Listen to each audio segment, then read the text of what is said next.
ये जो कांगो नदी होती है, जिसको हम जायरे नदी के नाम से भी जानते हैं, अफ्रीका की दूसरी सबसे लंबी नदी है।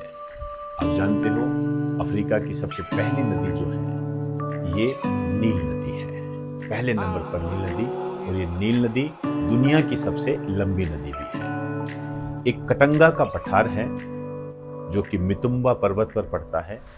इस कटंगा के पठार से इस नदी का उद्गम होता है और ये फिर अटलांटिक महासागर में गिर जाती है। ये जो अटलांटिक महासागर में गिरती है, इससे पहले ये भूमध्य रेखा को 2 बार काटती है। ये आपके एग्जाम की दृष्टि से मोस्ट इंपॉर्टेंट है कि अफ्रीका की वह कौन सी नदी है या निम्न में से वह कौन सी नदी है जो भूमध्य रेखा को 2 बार काटती है। वो है जायरे नदी या कांगो नदी। और भी बहुत सारी विशिष्ट बातें हैं इस नदी के संबंध में, जैसे विश्व की सबसे गहरी नदी के रूप में इसको जाना जाता है।